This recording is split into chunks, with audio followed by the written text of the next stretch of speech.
A budget of 7.29 trillion naira, which represents an increase of 20.4% over that of 2016, with a total expected revenue of about 5 trillion naira, a deficit of 2.3 trillion naira. That's about 31% of the total budget. Working with oil benchmark price of 42 naira 50 kobo, although prices is now hovering about 50 naira as an expected output of 2.2 million barrels per day. Now, these are the figures which, all things being equal, would guide economic decisions in Nigeria in the year 2017. What picture does this paint in the mind of Nigerians? How do they expect the budget and other government decisions to affect the economy and their welfare in the year 2017? Nigerians share their expectations on this episode of Big Story. I'm THOMPSON. Nigeria's economy ended 2016 with oil production at about 1.7 million barrels per day. Unemployment increased by 13.9% in the third quarter of the year.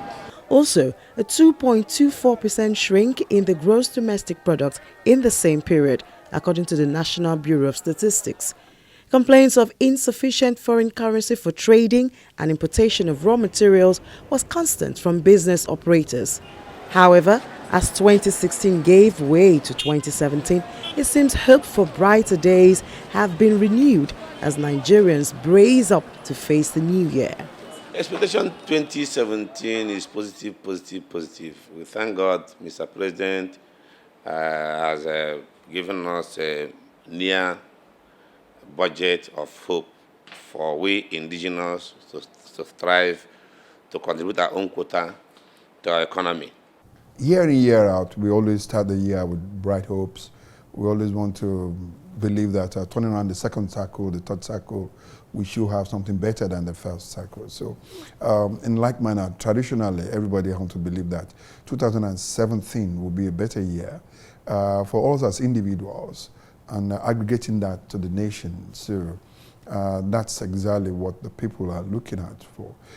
If you look at 2016, in retrospect itself, yes, it's the aggregate of the year that we're saying wasn't too good for the nation. But we have certain individuals that was the best year. Let's face the fact.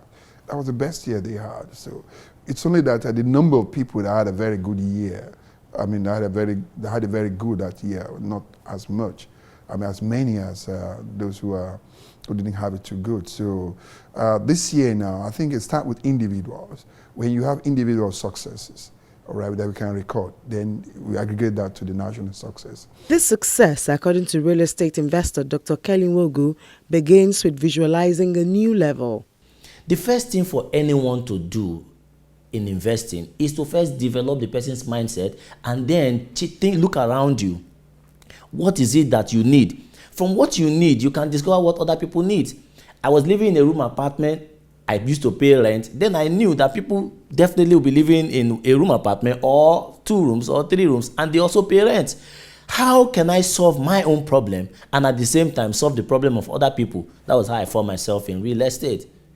Today, I'm providing lands for people to buy and build their houses so they don't have to pay rent. Then what do you now think of me? Then I don't have to pay rent also, because I've been able to solve the problem for myself before I can think of solving it for other people. This approach is one which individuals could multiply streams of income, and from the perspective of business operators, this has become a necessity. You don't need to waste time. I mean, sitting down, idling away. People need to look for second job. Every family should look for how to grow other income for the family. And I'm sure people are doing their New Year resolution right now. The focus should be, how do we have a second income? Develop new skill, all right, to bring in something. People will need whatever, and family business, family vocations, turn it into an area where you can grow income while you are reducing expenditure in family. So if you are able to do that even at family levels too, you find out that the survival level will be higher, and that there's a new adaptation, there's a new lifestyle, and the Nigerian we know who used to be very wasteful will not be the Nigerians of the wasteful Nigerians again. This change and reinventing of minds come through education, an area which education consultant Professor Abiola Awoshika says has not been treated fairly, with a total allocation of about 540 billion to the sector for recurrent and capital expenditure in 36 federal universities, 25 federal polytechnics, 22 federal colleges of education, and 104 unity schools in the country. We were short of the UNESCO recommendation. First of all, we should be at 26%. We did 11%. But I gave them the benefit of the doubt with that reduced budget, hoping that they plan to be tighter and more effective in the use of funds. But then when you drill down again and you find that they're asking for infrastructure development, then I worry. Because infrastructure is where money can easily go away without impacting the teachers and the students. So, answering your question, what should we focus on?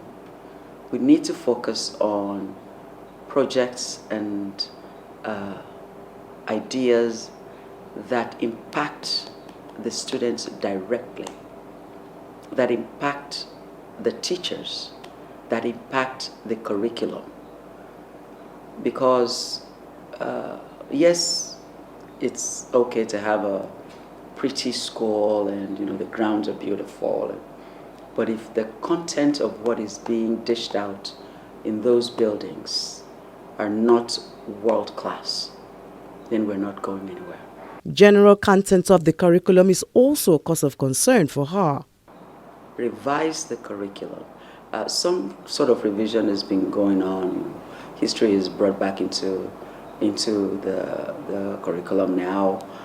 They've introduced a lot of entrepreneurship courses. So those have been happening over the years. So we do more.